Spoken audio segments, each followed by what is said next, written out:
Olá, salve, salve, muito bom dia. Estamos aqui na PAN para mais um nossa revista radiofônica que traz informação, prestação de serviço, entretenimento, tudo isso no papo desta segunda-feira, dia 6 de maio de 2019. Vem com a gente, sejam bem-vindos. Bolsonaro vem aí! Como foi o papo entre Silvio Santos e o presidente da República?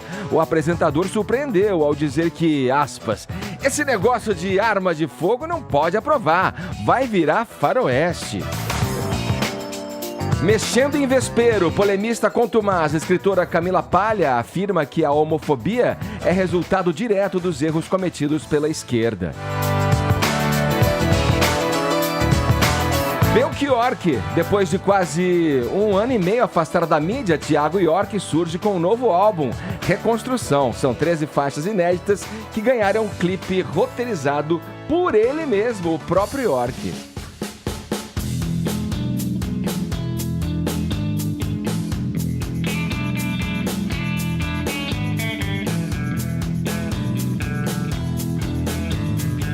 Bora lá, Paulinha, bom dia. Como é que estamos aí com a nossa hashtag, hein? Vamos lá, Edgar. Vamos para a nossa historinha da hashtag do dia. Você sabe que faz um tempinho aí o presidente Bolsonaro anunciou que não iria mais para Nova York receber aquele prêmio da Câmara de Comércio Brasil-Estados Unidos, né? Deu toda aquela confusão sobre ele ser bem-vindo ou não na cidade. E daí ontem, Edgar, o presidente foi questionado por jornalistas sobre se havia desistido mesmo da viagem por causa das críticas do prefeito de Nova York, o democrata Bill de Blasio. E sabe o que é que o Bolsonaro respondeu? O que ele mandou? Ed, que vai sim, que vai para os Estados Unidos. Então, dito isso, querido, vamos para os assuntos mais comentados do Brasil, que eu tenho certeza que os tuiteiros vão querer colocar os seus memes, os seus gifs e os seus comentários a respeito de hashtag Bolsonaro em New York City.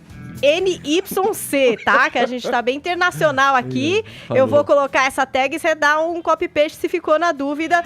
Bolsonaro em NYC, querido, New York City. Não vá pra Cuba, vá pra Nova York.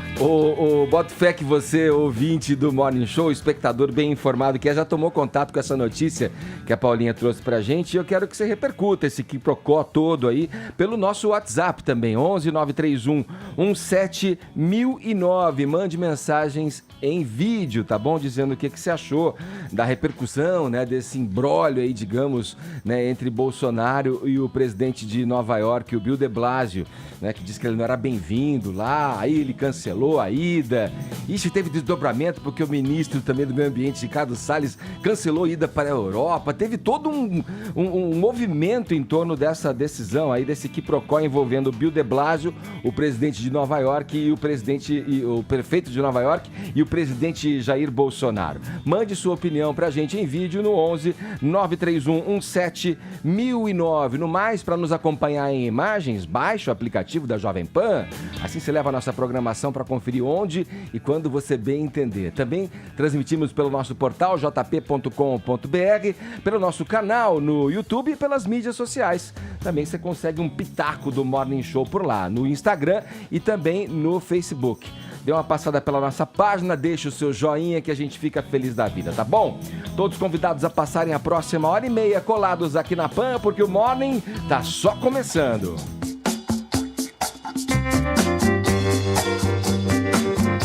Espécie de Belchior da pós-modernidade. Eu achei legal isso aqui. O cantor Thiago York voltou à mídia após um hiato de 1 ano e 4 meses. E musicalmente falando, Paulinha, ele chegou chegando, né? Pé na porta, né? Acho que ele gostaria dessa associação que eu fiz dele com o Belchior, né? Muita gente fala, achei que ele era só o percussor do coque samurai, mas agora a galera tá falando que ele é o novo Belchior, sei lá. E aí? Mas, então, ele chegou com o pé na porta mesmo, ninguém esperava e da noite pro dia, recebemos o quê? 13 faixas novas. E não só faixas, como também clipes, Edgar. Assim como artistas do calibre de Beyoncé, não é? Ele faz o quê? Bota o álbum secreto e também todos os vídeos para acompanhar esse álbum. Vocês estão assistindo aí imagens de reconstrução, é o título do álbum e também do primeiro single, que eu imagino que ele vai trabalhar, né? Porque traz aí o nome do álbum.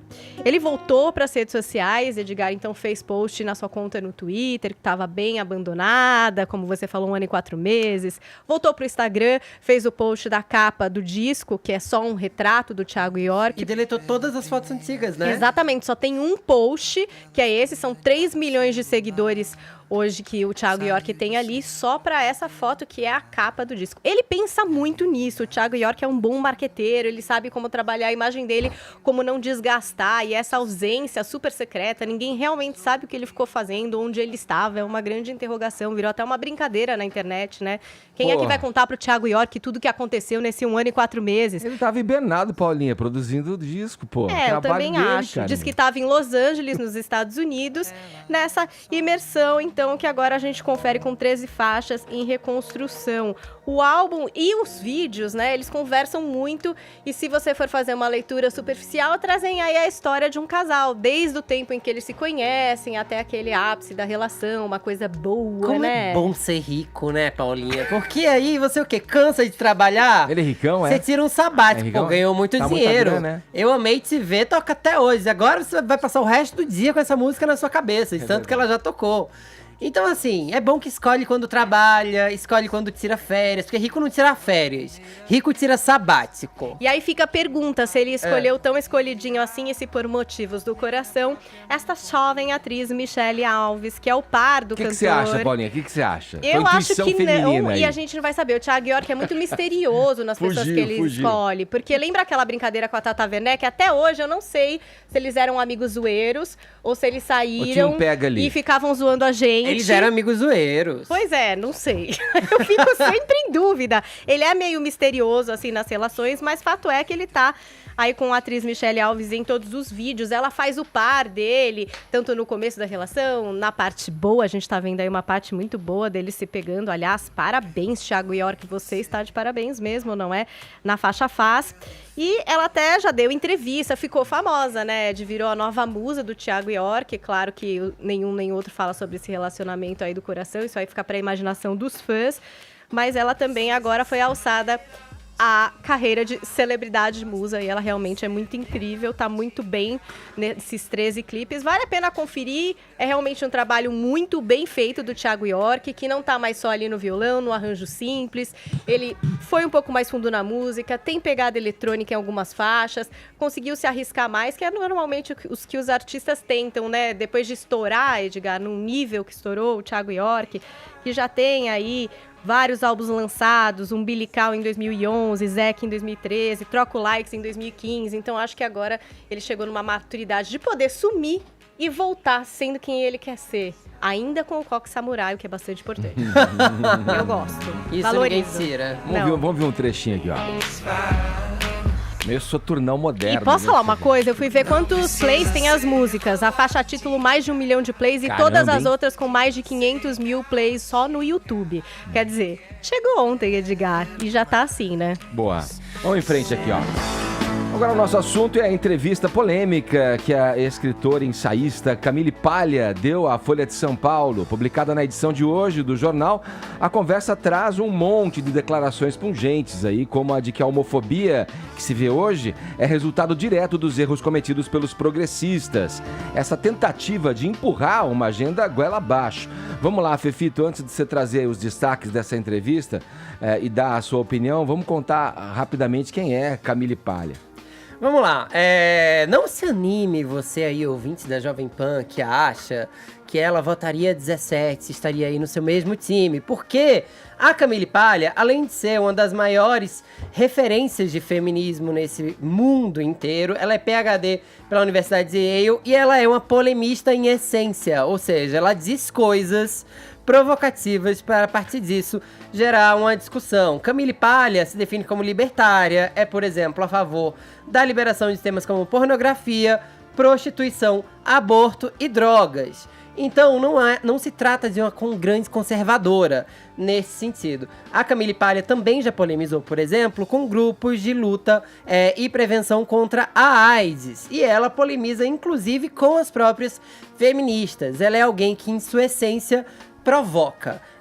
O que ela provoca nessa entrevista com a Folha de São Paulo é uma reflexão, mas também uma confusão para quem acompanha a sua obra, porque não raro muitas pessoas citam a obra da Camille Paglia como referência. Entre as coisas que ela fala, ela justifica, por exemplo, o fato de dizer que meninas que são abusadas por colegas de faculdade são idiotas por saírem com eles, como se um estupro pudesse ser previsto, por exemplo. Ela também diz que a sorte dela é que a cirurgia de redesignação sexual não existia quando ela tinha 20 anos, porque ela teria sido muito suscetível, uma vez que ela brincava com isso, e ela diz que se opõe ao uso de bloqueadores. Não, Fefito, só pra te interrompendo, só pra deixar claro, nessa parte da entrevista que ela fala que considera as meninas idiotas, elas aceitam ir pro quarto, numa festa da fraternidade, da faculdade, que estaria implícita a ideia de que se ela vai, o sujeito vai entender que ela está disposta a avançar, no contato. Mas ela pode mudar de ideia aos 45 do segundo pode. tempo, inclusive, né? A Camille, inclusive, despreza essa noção.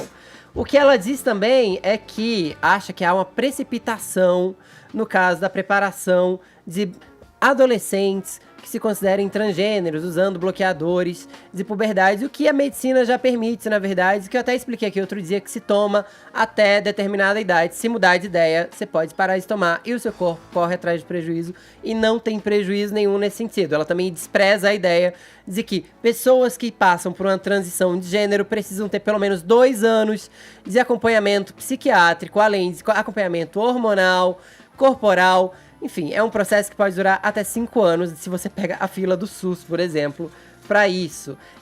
E também não se anime muito aí, se você acha que tá compartilhando das mesmas ideias, não. Porque a Camille acha que o caso do Bolsonaro, que dá declarações como prefiro que um filho meu morra no acidente do que apareça com um bigodudo por aí, claramente mostra hostilidade à homossexualidade. Diz Camille Paglia: se eu ouvisse essa frase de qualquer pessoa, não apenas do líder do Brasil, diria, essa pessoa demonstra uma ansiedade em relação à homossexualidade por causa de uma possível atração. É uma pessoa que vê a sexualidade como um campo de batalha em que precisam suprimir certos impulsos. Ela claramente é uma mulher de opiniões muito fortes e muito polêmicas. Ela acha que há um paternalismo, um protecionismo quanto a mulheres, que parece que a gente vive na era vitoriana, e também ignora ao mesmo tempo as diferenças entre os sexos. E acha que as universidades estão infiltradas com o que ela chama de ideologia de gênero ou ideias de esquerda. O progresso, ele é imbarrável, a gente já aprende isso com a história, mas eu queria muito saber o que os meus coleguinhas de bancada acham, porque eu também tenho opinião sobre o assunto. Saber. Vamos lá, avancem. Eu quero que eu fale? Eu gosto da Camille Paglia, eu acho que ela incita um questionamento muito importante para as feministas, que é de construir pontes, né? De às vezes você ignorar algumas mulheres e partir do pressuposto de que elas não entendem nada sobre o que é feminismo, né? Então, as donas de casa, por exemplo, as trabalhadoras. Então, esse feminismo classe média libertária, né? Ela critica um pouco isso. E eu acho que é um pensamento importante para que a gente inclua mais pessoas na conversa. Não adianta a gente falar para quem já entende o que a gente fala, né? Eu penso muito sobre isso, assim. Eu acho que esse é o papel da Camille. Ela é uma grande questionadora, assim. Não quer dizer que ela é dona de todas as verdades, mas ela me faz pensar muito a respeito do feminismo e de várias coisas. Ela, por exemplo, acredita que se a gente sempre busca por leis ou por amparo, inclusive em questões de agressão, a gente está se vitimizando. Eu não acredito nisso, né? Eu acho que existem vítimas de abuso, por exemplo, sexual, e que essas vítimas devem ser protegidas, né? Eu acredito, por exemplo, numa lei Maria da Penha, eu acredito nisso. Ela não, mas eu acho que ela é uma provocadora, uma questionadora. Essa questão também das universidades plurais, com debates abertos, com diversas correntes, eu também acho incrível, acho que tem que ser. Acho que a prova de que isso é possível é ela, inclusive, tá em instituições que não são conservadoras. Como ela se posiciona em relação ao aborto, ela é favorável, mas ela reconhece também o posicionamento de quem é pró-vida. eu acho que ela é uma pensadora que deve ser ouvida, mas todo mundo que fala alguma coisa não é o dono da verdade, né? São pessoas que estão questionando, levantando lebres aí, que eu acho que não podem ser esquecidas ou colocadas de lado. Mas então eu acho ela muito importante. A importância do ensaísta, do polemista, né, para passar a bola pro Caio, é essa mesmo, a gente está tentando aqui fazer uma reflexão em torno do que ela traz como conteúdo nessa entrevista. Passo a bola pro Caio, por exemplo, pegando esse ponto, Paulinha, que você comentou, dela ser contra essa questão da vitimação da mulher. Ela entende que a mulher tem que, por si só, ser a autora e a agente da sua própria defesa. Poder dizer se alguém avançou o farol com relação ao contato e à abordagem. Muito consciente a respeito disso, né? Ela, por exemplo, defende a educação sexual nas escolas e que meninas de 14 anos pensem muito a respeito, por exemplo, do momento em que querem engravidar. Né? E não deixem para fazer isso só mais tardar na sua vida, aos 20 anos ou mais tarde. Porque essa é uma questão importante para a mulher. Então, tem defesas interessantes aí. E essa visão de fortalecer o sexo feminino, né, para que ele faça sua autogestão nos contatos sociais, é uma visão muito associada ao que o governo vem também, de alguma maneira, tentando trazer, né? Relacionada também, encostando na questão do politicamente correto, que tanto se fala e tanto se discute, e que o presidente já falou que ele é contra o politicamente correto, né, Caio? Exatamente. Só para definir ainda, tentar definir ainda um pouco mais, né, quem é a Camille, ela é registrada como democrata e votou no Bernie Sanders, né, nas prévias americanas. Então, ela fala isso na entrevista. Não há que se discutir que ela tem uma orientação mais à esquerda. Só que como polemista contumaz que o que torna talvez aí a obra dela, as entrevistas, os ensaios mais interessantes é que ela é um elemento crítico numa ideologia que é preponderantemente hegemônica, né? Ela fala disso, ela é progressista, certo? Só que ela se permite fazer autocrítica, por isso que é tão interessante. Eu separei um trecho aqui dela fazendo justamente essa autocrítica na entrevista. Olha, em vez de reconhecer seu fracasso, os progressistas se isolam no mundo midiático. Isso é muito interessante, a gente já tratou disso aqui no programa, de como os espaços de fala eles são limitados na grande imprensa e como esse gargalo privilegia de fato pessoas que tem a narrativa progressista. Mas o que ela diz? Nesse ponto, desculpa, cara, claro, a gente pode se orgulhar aqui no Morning Show, que a gente traz uma variedade de pensamento que não é tão comum se ver por aí, né? Aqui é um pool bem interessante mesmo. E ela diz o seguinte: os progressistas precisam fazer uma autocrítica e se dar conta da arrogância e estupidez de seu mundo tão isolado da vida real dos eleitores verdadeiros, que estão profundamente ressentidos de serem vistos de forma condescendente. A gente já usou, inclusive, essa terminologia aqui, falando do paternalismo da esquerda contemporânea, que não confia, e eu poderia ir mais longe, assim, sequer respeita a autonomia das pessoas nas suas escolhas individuais e nas suas liberdades, né, de fazerem o que bem entenderem sem serem controlados aí, ou guiados pelo aparato estatal. Uma coisa que eu acho interessante, ela é uma crítica ao feminismo, mas ela é uma crítica ao feminismo de vitimização. Ela sempre foca nessa palavra. Ela diz que a vitimização ela é incapacitante, ela forma mulheres fracas, dependentes ainda de uma figura de autoridade. Então, esse elemento precisa ser muito bem compreendido para a gente não interpretar mal as críticas ou as colocações dela nessas questões, inclusive relacionadas a estupro e tal. Ela coloca uma coisa muito interessante nesse sentido, já que a gente abordou esse tema delicado. Ela diz o seguinte: a gente não pode ter como dogma, certo, que nós precisamos acreditar em todas as mulheres. Ela falou isso em qual contexto? No contexto da acusação de estupro sem prova. Ela diz que essa preponderância, vamos dizer assim, esse viés, certo, de priorizar o depoimento da mulher, de certa forma, é paternalista, é patriarcal e é condescendente. Então, é desse tipo de coisa que ela fala. E sobre os bloqueadores hormonais na adolescência que o Fefito trouxe, ela vai muito além de uma crítica. Ela fala que é uma violação dos direitos humanos. E é importante a gente lembrar que a gente está falando de uma mulher homossexual transgênero.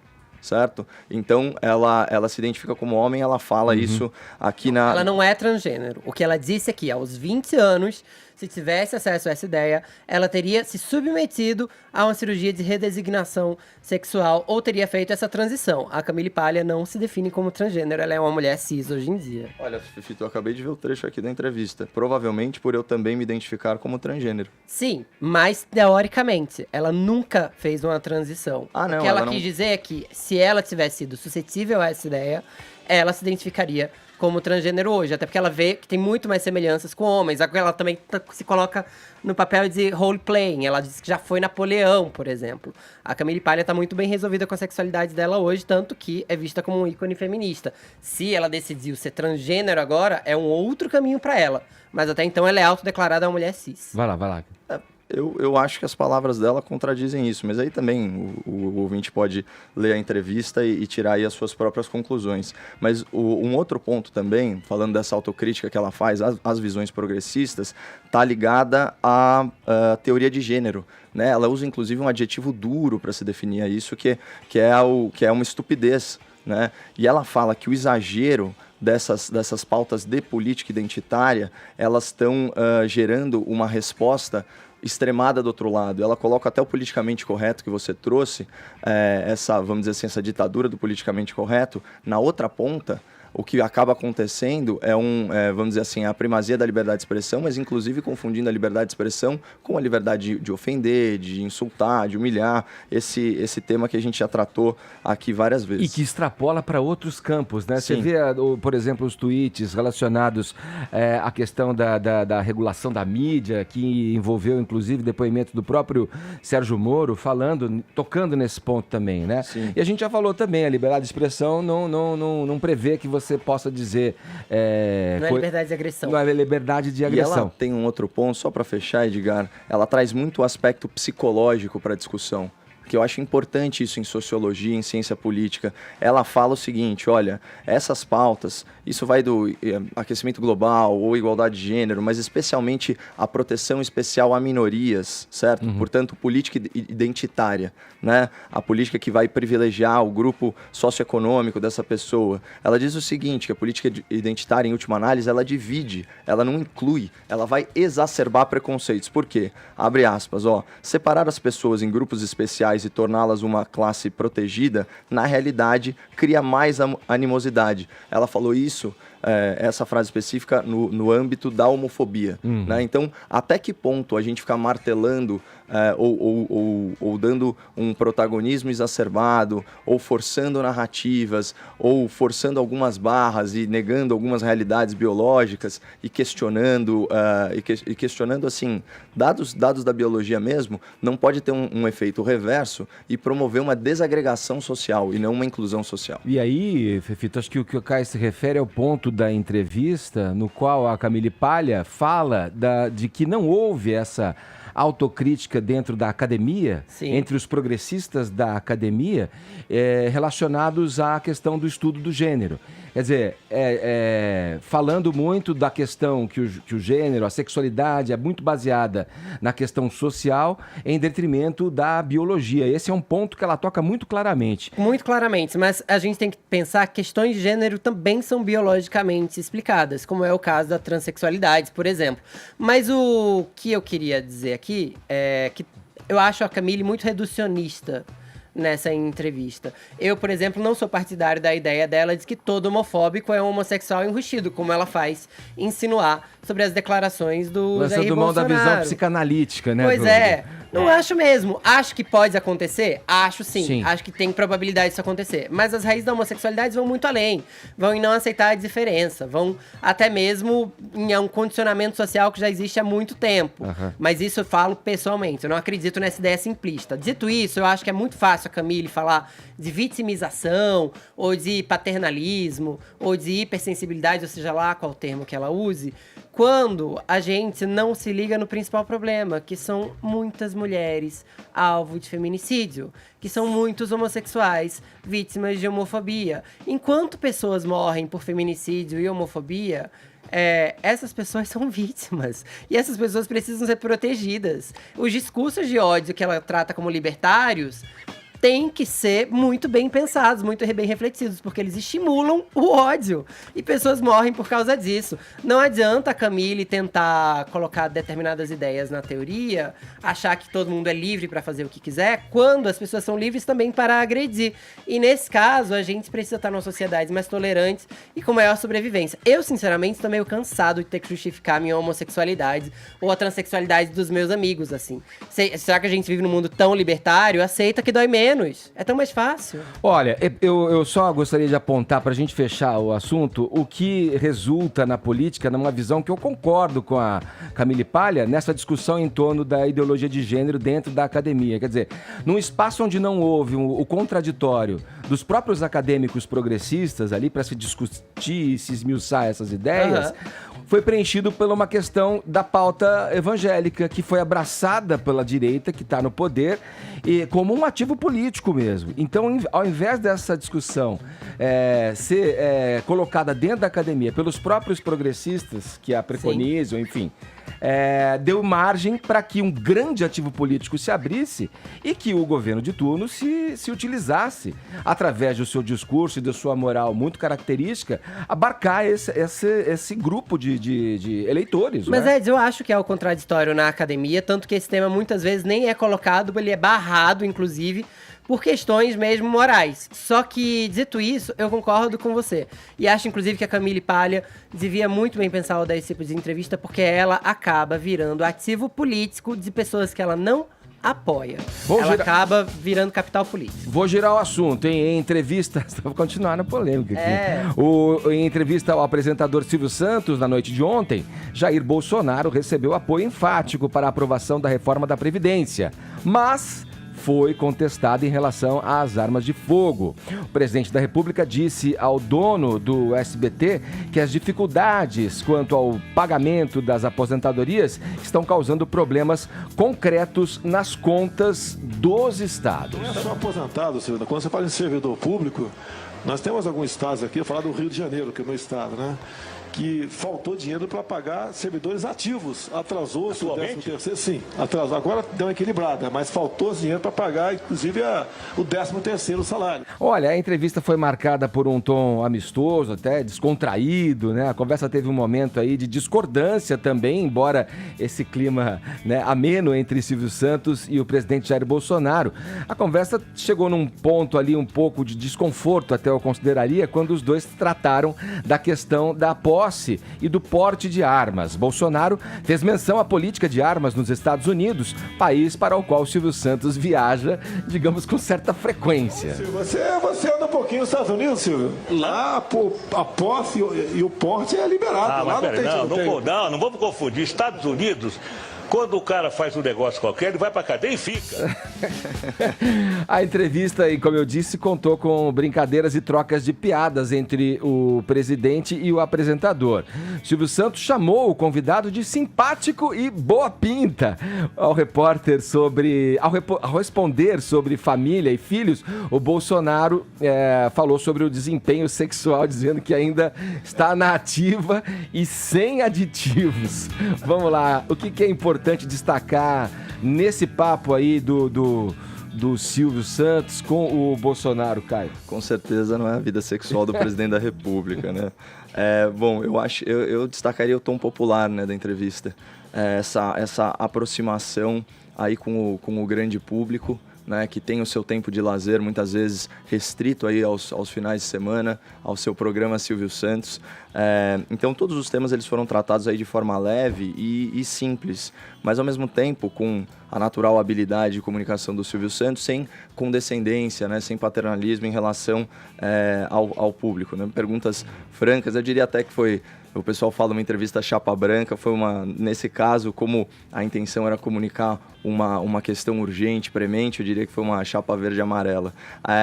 Por outro lado também, eu achei válida essa discordância em relação à questão das armas. Eu não sou desarmamentista, eu acho que a legislação americana ela é superior à nossa nesse sentido, mas a discordância entre essas duas grandes figuras populares, ela acabou agregando valor democrático à entrevista, né? Porque se existe espaço né, para discordar, e ainda assim, nos pontos-chave, há concordância, naturalmente tem até um aspecto aí inconsciente da percepção das pessoas em relação ao que está sendo dito.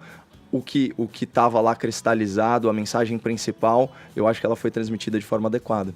Falado. Vamos a Brasília agora. O presidente Jair Bolsonaro e o ministro da Secretaria de Governo, o general Santos Cruz, se reuniram neste domingo a portas fechadas durante 1h30. Vamos saber com eles. Zé Maria Trindade, nossos olhos e ouvidos na capital federal. Trindade, vamos lá. Os dois trocaram caneladas e afagos, fico aqui imaginando, não? Bom dia. Pois é, muito bom dia, Edgar, bom dia a todos. Olha, eu gostaria de ter um mini drone, né? Que é a versão moderna daquela história de mosca, aquilo ficou, de ser uma mosquinha, aquilo ficou muito anti-higiênico. Agora é o tal do mini drone, né? Olha, Edgar, ninguém aqui acredita mais nessa palavra coincidência, né? Mas logo depois desta reunião no Palácio da Alvorada, fora de agenda, em um domingo, o presidente Jair Bolsonaro deve ter trocado muito telefonema aí com os Estados Unidos. Porque de domingo até hoje, até agora, Olavo de Carvalho, que não é o tiozão da Paulinha aí, tiozão acabou... ele exagerou, viu? Foram 13 tweets atacando o general. O general Carlos Alberto Santos Cruz, o general Santos Cruz, é o ministro-chefe da Secretaria de Governo, um cargo importante, né, dos chamados ministros da Casa, no mesmo andar do presidente da República, e detém um ponto muito importante ali de gestão do poder.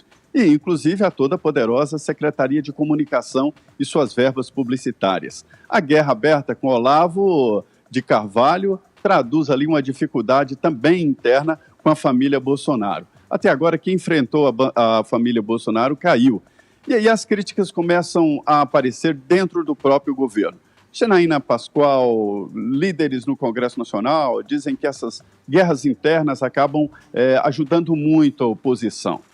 Já houve, inclusive, falas do vice-presidente, o general Hamilton Mourão, de que o inimigo é o PT e não os integrantes do próprio governo. Eles dizem ali também, para o público externo, de que não existe uma ala militar no governo. Diz que eles não se reúnem, não tem lideranças e não tem grupo, e que todos estão trabalhando no governo. Mas a verdade é que existe, sim, uma ala de militares no governo e que tem um confronto direto ali com a família do presidente Jair Bolsonaro e com o guru Olavo de Carvalho, que é que travou uma guerra que, olha, eu não me atrevo a dizer o que ele diz no Twitter, não, viu? Ô Zé, você falou aí, eu fiquei até pensando... Você ficou corado, Zé? Eu tive um devaneio aqui, Trindade, você falou que o Mourão falou que o PT era o oponente principal ali, o que mais incomodava, mas eu fiquei pensando, será que o Olavo de Carvalho é petista? Agora, do jeito que as pessoas estão virando comunista da noite pro dia, Trindade. Porque essa briga aí entre os olavistas aí, as chamadas olavetes até no governo, que estão espalhadas pelo governo, vem imprimindo esse clima de animosidade junto aos militares de alta patente que também povoam o governo do Bolsonaro. É uma briga que vai se estendendo. E cair para cima do Santos Cruz, destacando isso que você colocou, Zé, numa secretaria que detém aí uma fatia gorda do orçamento, junto ao fato de Carlos Bolsonaro ser um cara da comunicação informal do presidente e a SECOM tá no guarda-chuva do Santos Cruz, gera aí, no mínimo, pensamentos, hein, Zé? Pois é, a origem disso tudo foi até uma entrevista da nossa colega aqui de Jovem Pan, a Vera Magalhães, sim, onde ele lá atrás, o general, disse que a tendência era de regulamentar as mídias, inclusive as mídias sociais. Esse é um assunto aqui, regulamentação de mídia, esse é um assunto que fede por aqui. Ninguém gosta de ouvir, nem falar dessa história de segurar ou censurar mídias e muito menos mídias sociais. E aí o presidente Jair Bolsonaro respondeu de que o governo não vai regulamentar e quem defende isso tinha que fazer um estágio na Coreia do Sul, fazendo uma ironia aí com a Coreia do Norte. Então, o que acontece? Isso aí deu origem a uma disputa, porque ele dizendo que é preciso ser comedido no uso das mídias sociais. E aí foi o início ali, pelo menos público de disputas com grupos. Edgar, olha, as conversas aqui, na real, estão no sentido de que essas disputas internas alimentam um debate ideológico, um debate que faz bem ao governo Jair Bolsonaro e, segundo avaliações ali, o Olavo de Carvalho pensa que se acabar esse debate, o governo Bolsonaro tende a cair de popularidade, né? Porque é isso que alimenta a pressão e o apoio ao atual governo. Valeu, Trindade. Obrigado pelo papo, pelas informações. Bom trabalho aí, meu camarada.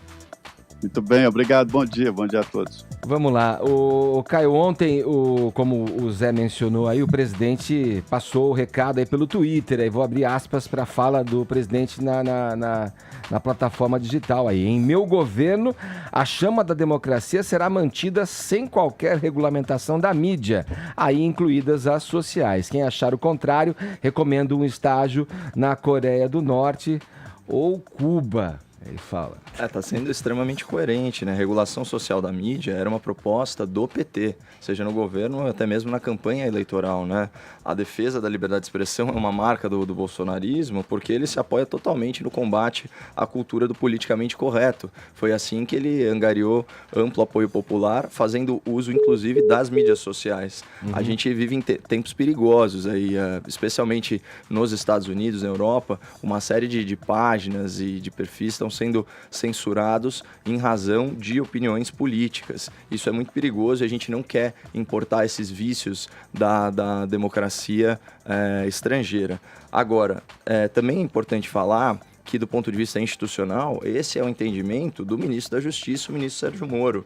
Ele escreveu dois tweets aqui sobre isso, olha que interessante, e com uma visão muito mais democrática, né, que preza muito mais pelas liberdades individuais que são basilares aí do Estado Democrático de Direito. Ó. O debate de assuntos públicos deve ser sem inibições, robusto, amplo e pode incluir ataques veementes, cáusticos e algumas vezes desagradáveis ao governo e às autoridades governamentais. A resposta às críticas injustas da imprensa ou das redes sociais não pode jamais ser a censura ou o controle da palavra. Deve ser o aprofundamento do debate, o livre intercâmbio de ideias e o esclarecimento, e não o silêncio. Então eu acho que é nesse tom que a nossa democracia tem que avançar e de forma, obviamente, muito mais popular e irônica, foi o que o presidente Jair Bolsonaro colocou no seu tweet. O Santos Cruz, nessa entrevista concedida à Vera Magalhães, a questão de um mês aí também, aí que tá, né? Porque ele tem uma visão muito razoável, a meu entender, no que ele diz ali na entrevista, né? Obviamente não faz nenhuma menção em censura às mídias, e especialmente as mídias digitais, mas ele usa a palavra disciplinar o uso das mídias, para que não atrapalhe em nenhum extremo, né? Do extremo esquerda, extrema direita, o governo. Então, o que se fala nas mídias pode ser bom por levar à grande massa os feitos e os desejos e os implementos que o governo vem fazendo, mas pode também, por outro lado, gerar ruído. E o ruído ficou muito evidente desde o início do governo. Teve a demissão do Bebiano por conta de ruído. Teve essa questão também voltada à frigideira, como usaram o termo, do próprio Santos Cruz, reaquecida na mídia por conta de uma fala do guru Olavo de Carvalho. Quer dizer, talvez o Santos Cruz se refira a esse tipo de ação e atitude nas mídias sociais do próprio guru do governo como uma ação tóxica, uma fala tóxica que só atrapalha ou mais atrapalha do que ajuda o governo. Pode ser, mas o ponto você falou aí, né? Ele não fala em nenhum momento em censura.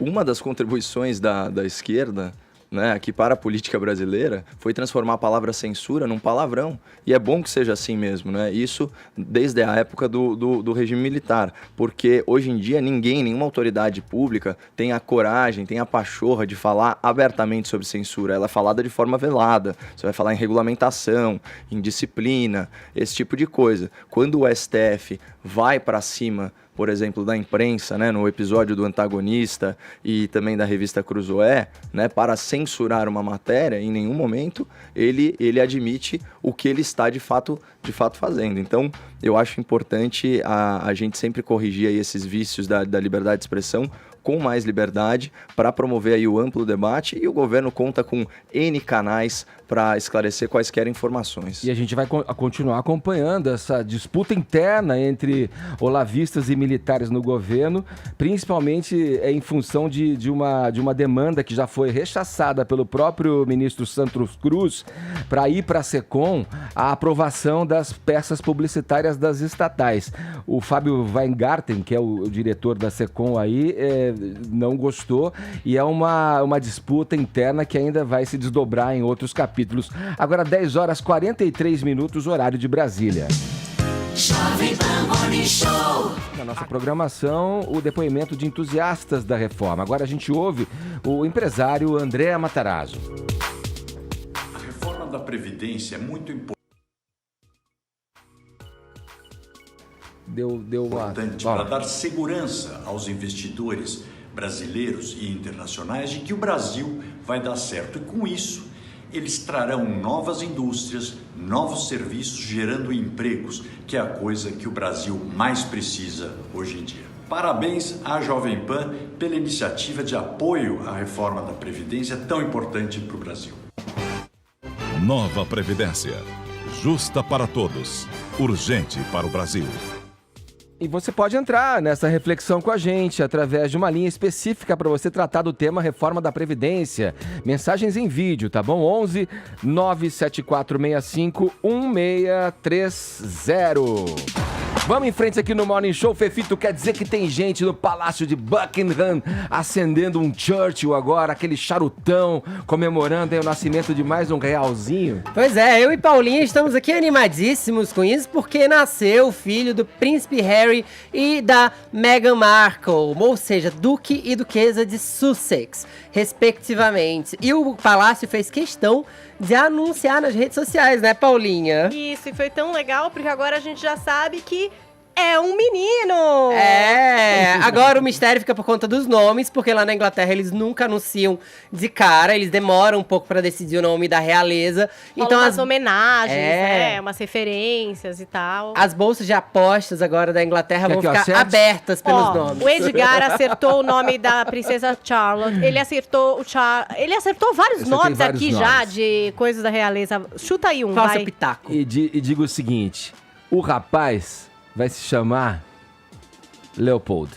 Nossa, nomes de realeza. Vamos ver. Nomes de realeza. Como normalmente tem vários nomes, o Edgar tem várias chances. Mas acertar, né? Vários nomes próprios. Só pra você que quer um pouquinho mais de informação, ela entrou em trabalho de parto nessa manhã, ele ficou do lado dela o tempo inteiro. O palácio já confirmou todas essas informações, então em breve a gente se verá todos saindo à sacada para mostrar o bebê real em algum momento dessa semana e ver lá os ingleses pirando, porque eles são monarquistas, amantes da monarquia e não tem vergonha disso. It's a boy! Achei que Leopoldo é meio careta, não sei se você tá Quer mudar? Dá tempo. Não, vou pensar melhor. Quer mudar? Vou pensar melhor, vai. Vamos em frente aqui no Morning Show, tem mais um assunto pra gente tratar a respeito agora do documentário, do filme, né, do curta-metragem, média-metragem. É um curta. O Ilha das Flores, dirigido pelo Jorge Furtado, que foi eleito o melhor curta-metragem brasileiro de todos os tempos. Vamos lá, Paulinha, você é mais uma daquelas pessoas que tomou contato com Ilha das Flores na escola ou na faculdade? Eu assisti na escola, Edgar, e fiquei muito impactada. Na verdade, até hoje, se você assistiu, eu coloquei o link do filme na íntegra no meu blog, jp.com.br/Paula Carvalho. Apesar de estar ali ainda naquele outro jeito de televisão, tudo pequenininho, Edgar, a gente ainda fica realmente muito impactada com a história que parte de um tomate, não é, Edgar? Sim. Para mostrar aí tudo o que acontece na trajetória deste vegetal até o lixão da Ilha das Flores, onde será consumido por quem? Por seres humanos, Edgar. Por porcos não, mas por seres humanos, sim. Esse filme do Jorge Furtado foi lançado em 89, levou o Urso de Prata no 40º Festival de Berlim em 1990, e ele foi escolhido aí, o número 1 entre os 100 curta-metragens brasileiros por críticos, professores e pesquisadores de todo o país nessa iniciativa da Associação Brasileira de Críticos de Cinema e que depois também vai dar em livro. Eles estão fazendo uma série de livros aí, sempre de 100 filmes, então 100 melhores longas e agora os 100 melhores curtas e outros aí, uma edição de luxo aí de livros, né? Mas aí a gente tem a lista com todos, mas se você ainda não assistiu Ilha das Flores, corre, são 13 minutos, você vai ganhar nessa vida com a narração em off do Paulo José, aliás, uma narração que muita gente imita até hoje, naquele tom didático, mas zoeiro, sabe assim?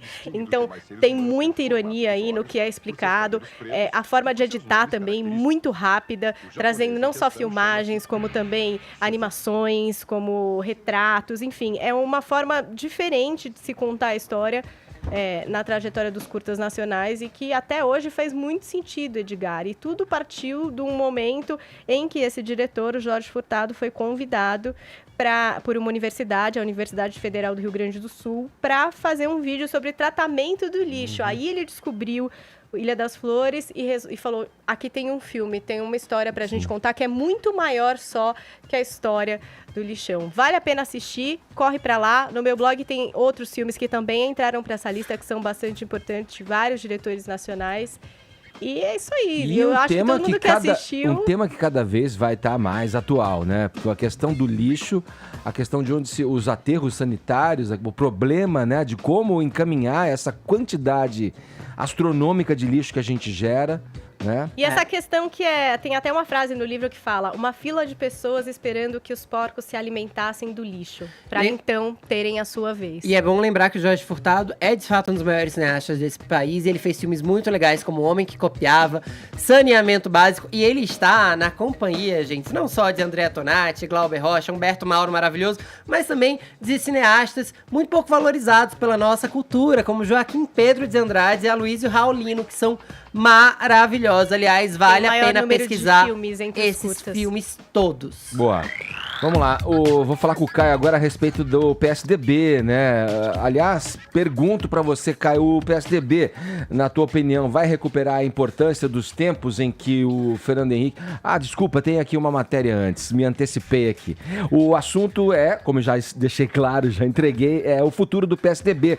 A convenção estadual do partido em São Paulo foi marcada por discurso de renovação. A reportagem é da nossa colega Vitória Abel. Apadrinhado de João Dória, o ex-deputado estadual e secretário de Desenvolvimento Regional de São Paulo, Marco Vignoli, assumiu neste domingo a presidência do PSDB paulista durante convenção estadual do partido. O evento na Assembleia Legislativa foi marcado pelo discurso de renovação da sigla. Sob a liderança indireta do governador Dória, o PSDB se afirmou como um partido de centro fortemente alinhado a uma agenda liberal na economia, com lideranças jovens e que defende a expulsão de membros denunciados ou condenados por corrupção. O novo presidente estadual, Marco Vignoli, no entanto, criticou que decisões de expulsões sejam feitas de forma individualizada e defendeu que o partido tenha regras claras no estatuto. O que nós vamos fazer, e já anunciamos aqui, é um processo competente de compliance, com regras rígidas, com regras claras, e aqueles filiados que incorrerem nesse tipo vão ter a sanção, vão ter a penalidade clara para o partido, para a sociedade. Neste fim de semana, o ex-governador de Minas Gerais, Aécio Neves, investigado por denúncias de corrupção, foi ovacionado na Convenção Mineira do PSDB. Marco Vignoli assume o diretório paulista do partido com foco nas eleições municipais de 2020. Além do objetivo de reeleger o prefeito de São Paulo, Bruno Covas, o novo líder quer conquistar mais de 200 prefeituras para os tucanos. Na tentativa de demonstrar a união entre o antigo e o novo PSDB, o legado do partido e velhas lideranças foram constantemente lembradas durante a convenção, que também colocou lado a lado João Dória e o ex-governador Geraldo Alckmin. As diferenças no discurso, no entanto, permaneceram. Enquanto Dória defendeu uma pesquisa para avaliar a mudança de nome do PSDB como parte da renovação política, Alckmin pregou o retorno do partido às origens da social-democracia e afirmou que mudança de nome em partido é modismo. Hoje está em moda mudar de nome. Como se mudar de nome tornasse o partido melhor ou pior, nos trouxesse alguma virtude, ou de outro lado perdoasse algum erro, é perfunctório, é acessório. O discurso do ex-governador e candidato à presidência foi largamente aplaudido pelos presentes, mas teve tom de despedida. Alckmin assumiu que passará a ocupar o que chamou de planície do partido, se dedicando à vida fora da política. Outra possibilidade de mudança no PSDB é a fusão da sigla com o DEM. O governador João Dória afirmou que as conversas só serão iniciadas a partir da eleição da nova executiva nacional do partido, que vai ocorrer no fim deste mês. A minha posição, pessoalmente, é de que nós precisamos ter partidos fortes para, diante das novas eleições municipais e também em 2022, temos partidos fortes. Dória ainda defendeu um partido mais digital, menos analógico e mais sintonizado com a realidade, e não apenas com o seu passado. Eu quero conversar isso com o Caio, mas a gente não vai ter tempo agora. Vamos voltar nesse papo, Caio, na sequência, depois do bloco comercial aí, porque eu quero saber se na tua visão aí, para o PSDB recuperar a importância que já teve em outros tempos, principalmente quando o Fernando Henrique era presidente da República, né, para ele ter essa recuperação dessa importância, o caminho é a inovação proposta, é a renovação proposta pelo Dória, ou a volta às origens, aqui alude o ex-governador Geraldo Alckmin. Daqui a pouco a gente fala sobre isso. Fechado, até já. Agora, 11 horas, 1 minuto, horário de Brasília. Jovem Pan Morning Show. Vamos lá, então. A gente retoma esse bloco agora, conversando a respeito desta questão envolvendo o PSDB, um dos partidos mais importantes entre as siglas brasileiras. Ô Caio, vamos lá, eu tinha feito a pergunta para você, a gente viu uma matéria ali numa espécie de convenção do PSDB. Você acha que o caminho para o partido voltar a um protagonismo no quadro político brasileiro é se aproximar, né, das origens, voltar às origens, a que se refere o Geraldo Alckmin, nomes como Mário Covas, Franco Montoro, o próprio Fernando Henrique Cardoso, ou a renovação que propõe o João Dória, que está à frente do partido aí? Pois é, a gente viu uma dicotomia flagrante, né, nos discursos, Edgar. Você tem, por um lado, a renovação proposta pelo João Dória, focando muito nessa palavra, né, acho que foi a keyword dele, a palavra-chave do discurso, né? Digital, jovem, juventude, esse tipo de coisa. Por outro lado, você tem o Geraldo Alckmin já no crepúsculo, né, da sua vida pública, da sua vida política, falando no combate a modismos e em volta às origens. Você vai lembrar que essa expressão é interessante, volta às origens. Na eleição de 2018 ficou famosa aquela crítica do Mano Brown, né, a cúpula do PT, quando ele falava em voltar para a base, né, ele falou volta para a base. O que isso quer dizer? Quer dizer ouvir o povo, né, não ficar descolado dos anseios populares e por aí vai. Voltar para a base é muito diferente de voltar para a origem, né? Porque quando você fala em voltar para a origem, está justamente falando em políticas, valores, princípios da fundação do partido. Só que como toda viagem no tempo, né, se ela não é impossível, pelo menos ela apresenta os seus grandes desafios, né? O Brasil mudou demais desde aquela época da fundação do PSDB. O mundo, na verdade, né? O PSDB, a data de fundação, data de 1988.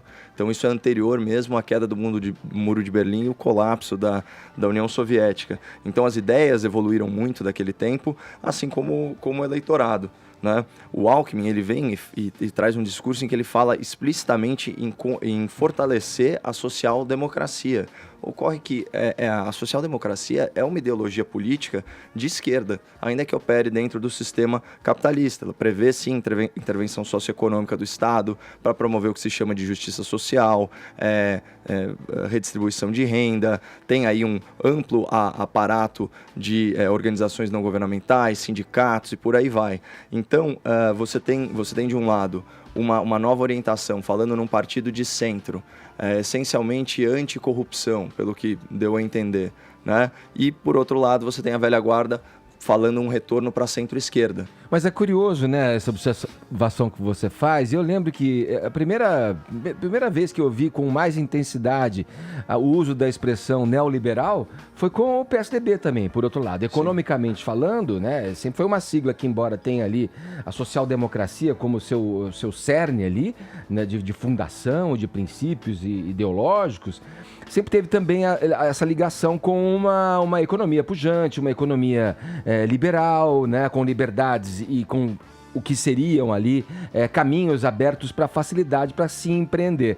Eu, no discurso também vendo ali um pouco do conteúdo do que falou o Alckmin e o Dória, ficou claro essa visão antagônica dos dois, né, com relação principalmente ao que na questão do partido, né, da mudança do nome do partido. Edgar, me parece que isso é um desejo do Dória, mudar o partido, e ele fala que só vai mudar de acordo com o resultado de uma pesquisa ali. Mas o Alckmin alfineta dizendo que isso é irrelevante, que isso seria uma mudança, seria uma acessória, né? Ele se refere usando essa expressão. Você viu a expressão que ele usou antes, acessório? Ele falou que é perfunctório. Perfunctório, né? nossa, essa aí eu vou buscar o significado. Perfunctório é um negócio meio superficial, uma coisa sem utilidade. Sem utilidade. Assim. E velho também, não usa essa palavra, né? Mas você falou da provocação, costumam ser as melhores partes, né? As provocações veladas, enfim, numa interpretação maldosa a gente pode até falar indireta, né? Ele falou o seguinte, o Alckmin: por que criamos mais um partido? Já tem tantos para manter o establishment, para defender gente rica?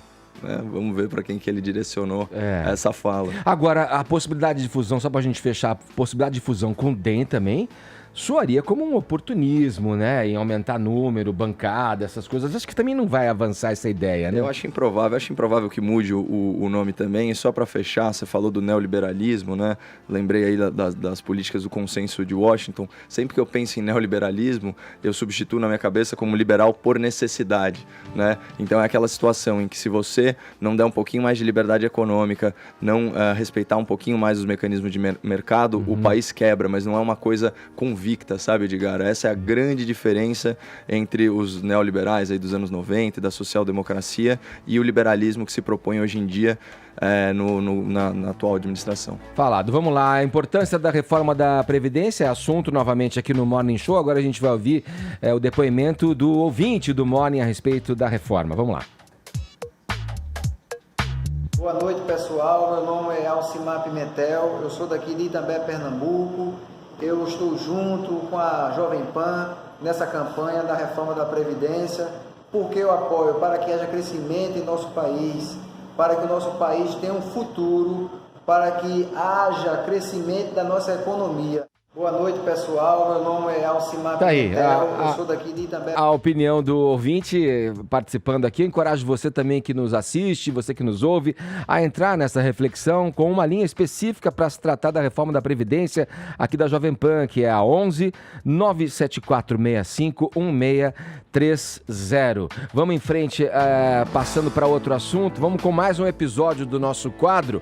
Não convide para a mesma festa, convoco agora a nossa mestre de cerimônias, Paulinha Carvalho. Melhor quadro. Vamos lá, Edgar. Olha, quero saber, hoje os protagonistas são aí o comediante Gregório do Vivier e o ministro Sérgio Moro. Pois é, Ed. Já não sei se eles já iam para a mesma festa, não sei. Fica dúvida. Acho que não. Mas agora, se quiser juntar, talvez seja realmente complicado, Edgar. Vamos lá. Sérgio Moro resolveu se manifestar nesse domingo sobre declarações feitas pelo Gregório do Vivier num ato Lula livre, e a gente vai conferir um trechinho do vídeo a que o Moro se refere com a palavra Gregório do Vivier. Solta o vídeo. É um juiz que hoje faz parte do governo que o derrotou. E a gente nunca pode esquecer disso. O juiz que prendeu o Lula hoje é ministro da Justiça do sujeito que ganhou dele.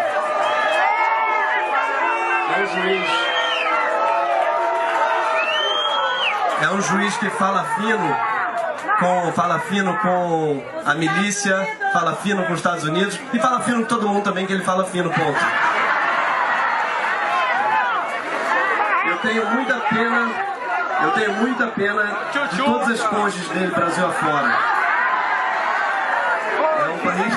É um sujeito realmente fraco, frágil, é um covarde, é um merda, um bosta. E aí vai, Edgar. Aí o Sérgio Moro resolveu ir lá no Twitter, que agora deu uma ele tá de usando Olavo bastante. de Carvalho, né?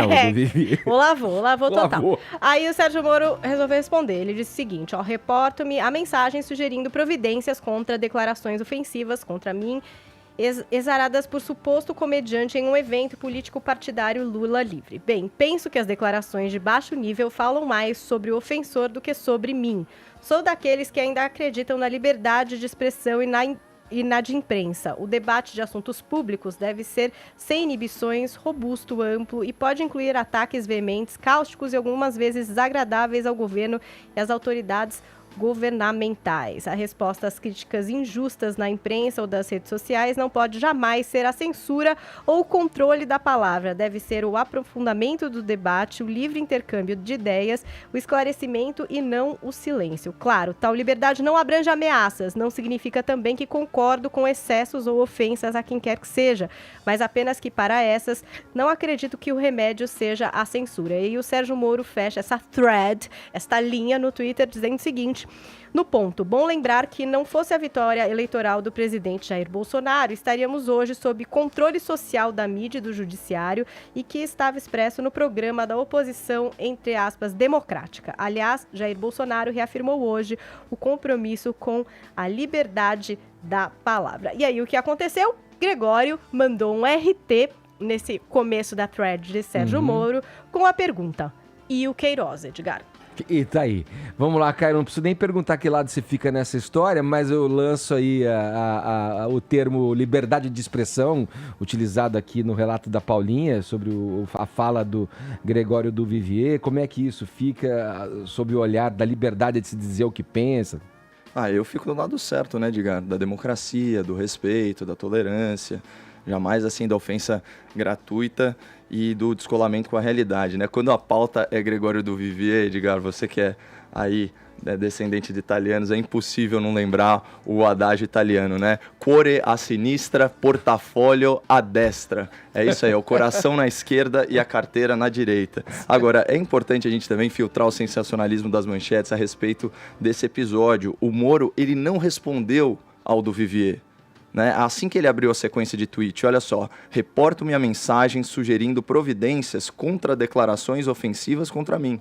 Portanto, a manifestação do ministro é para quem cobra dele medidas judiciais contra essas ofensas. E ele aproveitou o gancho, né, para fazer uma defesa da ampla liberdade de expressão e dar um recado ao STF, que recentemente tentou censurar aí veículos de imprensa e críticos da sociedade civil. Foi exatamente os tweets que a Paulinha acabou de trazer para a gente. Agora, o ministro Sérgio Moro, ele pecou ao fazer uma referência indireta ao Gregório do Vivier, porque em certo momento lá dos tweets ele menciona as ofensas de um, abre aspas, suposto comediante em um evento político partidário Lula livre. O Gregório, né, a gente estava falando de perfunctório, né? O Gregório, ele é absolutamente acessório, dispensável, irrelevante para a mensagem que o ministro queria passar. E o Moro, como agente político, ele tem que começar a antever o sensacionalismo da mídia e o oportunismo da esquerda, que obviamente vai criar aí uma treta que sequer existe, né? Porque na lógica dos arquétipos, se a gente parar para pensar, o herói, ele combate o vilão. O herói nacional, que é o caso do juiz Sérgio Moro, o herói não combate o bobo da corte. Então, para que ficar batendo palma para bobo dançar? Você pega aí, além das injúrias, né? Chamou o ministro, inclusive, de covarde, tal, de juizeco. O do Vivier chamou o Sérgio Moro de juizeco. Você imagina isso? Um cara que em 2016, como juiz de primeira instância, foi eleito pela revista Time uma das 100 pessoas mais influentes do mundo, 2016, né? É responsável pela condenação dos criminosos mais poderosos do Brasil, inclusive um ex-presidente da República corrupto. É um cara que arriscou a sua vida, arriscou a vida da sua família. Para um cara que nem o Gregório do Vivier, que certamente acredita que Márcia Tiburi e Jean Willis corriam sério risco de vida, imagina o Sérgio Moro colocou atrás das grades os maiores empreiteiros, os maiores políticos do Brasil. Aí você tem essa suposta treta, de um lado esse cara que é herói nacional e do outro você tem o do Vivier milionário, que é uma contradição ambulante, né? Um cara que em pleno século XXI defende... É milionário? Ele não sabia. Milionário. Ele não é rico, Edgar, ele é milionário. Milionário? Milhões e milhões. Um cara que em pleno século XXI piada? defende... Não é piada, ele é milionário. Ele é de família rica já, é isso? Ele já era herdeiro, já era de família rica, aquele hospital Pérola Byton, inclusive, homenageia uma pessoa da família dele. Só que é um cara que, em pleno século XXI, defende ideias e ícones socialistas. É aquele cara que insulta a fé cristã com seu suposto humor, mas é incapaz de respeitar, por exemplo, o dízimo. Mas que ele não vai socializar os milhões e milhões de reais que ele tem investido nos grandes bancos de investimento por aí, que a gente sabe. Mas voltamos então ao começo. É aquela velha história, o adágio italiano. Cuore a sinistra, portafólio a destra. O coração está na esquerda, mas a carteira está na direita. E para fechar, é exatamente aquele trecho que a Paulinha destacou do Moro. Ó. Declarações de baixo nível falam mais sobre o ofensor do que sobre o ofendido. Então, assim, o ministro de fato fez uma excelente defesa da liberdade de expressão, mas ele deveria ter muito cuidado para não dar status de vilão para quem só é bobo da corte.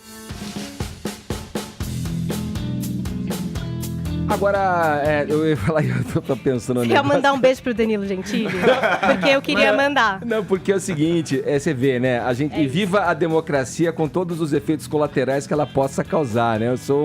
Eu sou favorável a que as pessoas possam realmente ser livres para expressarem o que pensam, né? E que também paguem quando incorram em crimes, em ofensas, em injúrias, em difamações. Essa que é a liberdade. Agora, estaríamos nós submetidos a essa liberdade que a própria democracia propõe, não é? De achar que, poxa, isso deveria vir do berço, né? As relações, os bons modos, o trato público das coisas, o respeito pelo contraditório, pelo divergente, deveria vir de berço. E nesse clima exacerbado, muitas vezes propagados, né, pelos governos que assumem o poder, né, e falando para os seus rebanhos de convertidos, acabam gerando esse tipo de situação aí que a gente viu envolvendo o humorista Gregório do Vivier e o ministro Sérgio Moro. E você usou a expressão bobo da corte, né? Eu vejo nas pessoas nos quadros da esquerda falarem o mesmo a respeito do Danilo Gentili, que é um cara meio alinhado ali, pelo menos visualmente alinhado com as ideias do governo. Viva a democracia, meu povo. Agora 11h22, horário de Brasília. Jovem Pan Morning Show. Jovem Pan Morning Show.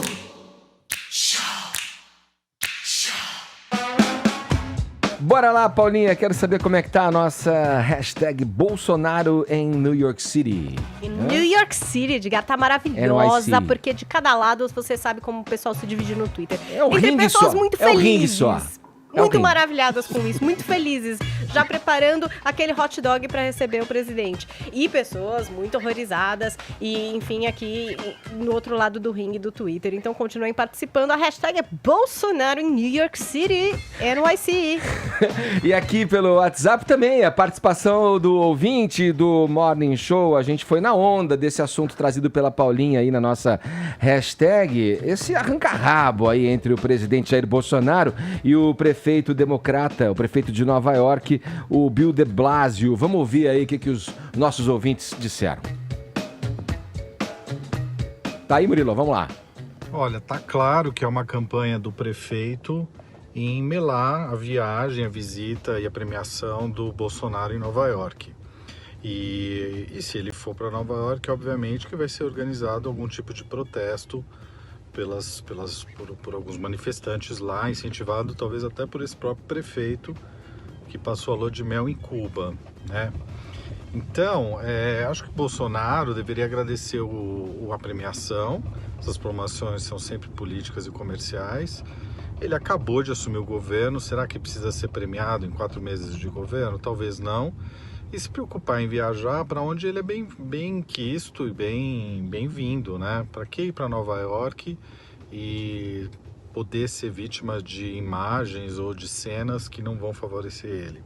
Eu, se fosse ele, não iria, e acho que não é bom, né? Ele pode agradecer a premiação, receber a premiação em outro lugar, ou recebê-la depois, e tem tanto lugar para ele ir, ou ele pode ficar no Brasil mesmo, que tem bastante coisa para fazer aqui, né? Bom dia, Morning Show da Jovem Pan. Sou um fã de vocês, sempre acompanho o trabalho de vocês, né? Sempre estou atento às notícias e ouvir noticiários e comentários dessa bancada espetacular, que um grande conhecimento, né? Eu gosto de ouvir, gosto de aprimorar meu conhecimento e tapar de tudo que acontece na política brasileira e no dia a dia. Questão do presidente Bolsonaro ir para Nova York, ele tem que ir sim, né? Seja onde for, seja qual for o papel que ele vai executar lá, ou vai representar o nosso país, ele tem que participar, tem que mostrar o interesse que o povo brasileiro quer para o nosso país, o melhor sempre, né? E fazer parte, assim, lógico, como representante de uma nação. Se ele puder ir, ele tem que ir sim, né? Independente do que vão falar ou o que vão dizer, não pode... Tá aí a participação do ouvinte aqui no final do Morning Show. A gente tá com o tempo aí exato, bem enxutinho pra saideira do Fefito aí, hein, Fefito? Você vai injetar aí paz nos nossos corações, afinal de contas... Vou, pra que falar de Nova York comunista, essa terra adoradora de Che Guevara? Fefito vai falar mesmo de Marina Rui Barbosa e a reconciliação com Giovanna Eubank. Sim, esse é o final de uma novela que parece nunca acabar, tem sempre um spin-off. Mas vocês lembram que naquela treta da separação do José Loreto, quando a Marina Rui Barbosa teria sido apontada como pivô, essa expressão machista aí de separação, várias famosas teriam parado de seguir a Marina Rui Barbosa, entre elas a Giovanna Eubank, que veja só você, foi madrinha do casamento da Marina. Pois bem, a paz voltou a reinar.